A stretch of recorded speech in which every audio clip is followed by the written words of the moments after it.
Bonjour à tous, mon nom est François Letarte. Bienvenue sur ma chaîne JDR des 30, une chaîne consacrée aux jeux de rôle sur table avec une vie de rôliste et bilan jeu de rôle jeunesse. Fête mardi midi.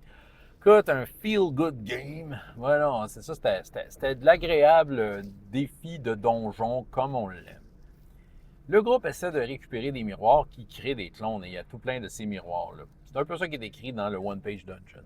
Fait que j'ai fait une map dans laquelle j'ai mis des miroirs puis vers où ils pointent. Fait que eux autres, c'est sûr, c'était comme un défi de savoir, OK, par où on passe pour pas se faire cloner. Jusque-là, ça va. Par contre, j'ai rajouté un petit défi. Il y a un étage plus bas qui a un serpent géant qui vit dans un bassin, qui n'ont pas été vraiment visités, mais l'eau n'arrête pas de monter et de descendre. Fait que j'ai décidé que le serpent, avec tous les mouvements qu'il avait, a décidé de s'aventurer et avec l'eau qui a monté, il s'est retrouvé sur l'étage des miroirs. Fait que là, qu'est-ce qu'ils font avec ça? Là, le serpent, il se promenait un peu random, il a faim. Donc, clairement, il cherche de quoi manger. Ça peut être potentiellement des personnages joueurs. Il y en a un dans la gang, c'est un homme serpent, c'est un prêtre homme serpent. Puis, il a compréhension des langages. Malgré que le serpent ne parle pas, étant donné qu'il est serpentin, il a pris compréhension des langages, un cadeau qu'il a reçu d'un dieu. Ben, il a pu communiquer avec. Fait qu'il a fait copain avec. Sauf que le serpent, un peu épais, passe devant des miroirs et il se fait cloner. Fait qu'il a eu le temps de faire deux clones, deux clones de serpents, hein, tu sais, veut dire. Puis là, des gros serpents là, qui ont bien des points de vie. Fait que là, ils ont essayé de détourner les serpents des miroirs pour les amener sur un autre étage et les combattre. Mais là, c'est ça qui arrive. Là, ils sont prêts avec deux gros serpents géants, puis ça va pas bien. Mais il y en a qui ont commencé à ramasser des miroirs, d'essayer d'être stratégique pour pas se faire voir dans la réflexion du miroir. Il y en a un qui a une espèce de tissu qui permet, entre autres, de se masquer des miroirs pour éviter de tomber dans le piège. Puis ils ont commencé à ramasser des miroirs. Sauf que là, vers la fin, un des personnages joueurs, selon son angle, et je l'ai calculé à peu près, dans le fond, il s'est fait cloner. Fait que c'est ça. Fait qu'il y a toutes sortes d'affaires qui peuvent s'arriver. Le serpent copain, il n'est pas l'ennemi des deux autres serpents clones, il est l'ami de l'homme serpent, mais il n'est pas l'ami des autres personnages joueurs. Hey, ça va créer une zizanie parce que le gros serpent risque de retourner dans le l'étage des miroirs et faire d'autres serpents. En tout cas, ça va être débile. Fait que là, ouais. Fait que là, j'ai bien hâte de voir la semaine prochaine. C'est ça.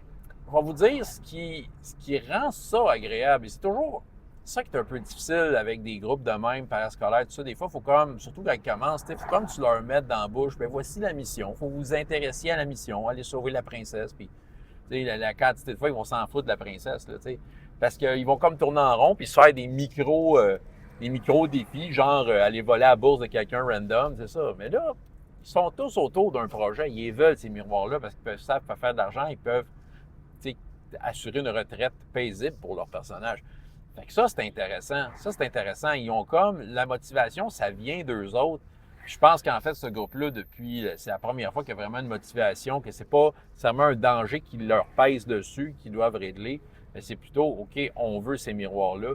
Fait que c'est sûr que pour l'implication, c'est ça. En même temps, moi, c'est sûr, ça me fait voir de dire, ouais, peut-être qu'il faudrait que vraiment, puis tu sais, il y en a qui vont dire, c'est évident. Mais non, mais c'est pas toujours évident. Mais tu sais, c'est d'essayer d'amener les joueurs à dire, OK, avez-vous un objectif commun avec lequel vous êtes tous d'accord? Ce qui n'est pas facile, parce que c'est pas tout le monde qui est d'accord, mais c'est ça. Puis c'est pas tout le monde non plus qui comprend l'idée d'avoir un objectif. C'est ça qui arrive. Tu sais, dans le fin fond de tout le monde, là, tout le monde veut un objectif.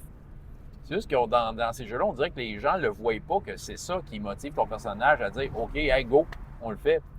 C'est ça. Puis, tu sais, c'est pour ça qu'aussi, c'est le fun et rafraîchissant que les joueurs sont impliqués parce qu'à chaque obstacle qui s'ajoute comme, tu sais, eux autres, ils cherchent, ils essaient de trouver une façon de défaire ça. Un des joueurs dans le bassin du serpent qui a quitté, il est allé voir, puis il a trouvé une ceinture de force de géant. J'ai comme une paquet de cartes, c'est ça. Force de géant de pierre. Là, c'est ça. Là, il se retrouve avec un objet assez puissant qui, pour une fois par jour, va avoir genre plus 11 de force là, pendant un combat, là, ce qui risque d'être très intéressant. Mais ouais, la ceinture de force, c'est ça, c'est assez ultime. En tout cas, tout un objet. François Letarte, JDR de 30, et jusqu'à la prochaine fois, il y a autant de plaisir dans la vie que dans les jeux. Au revoir.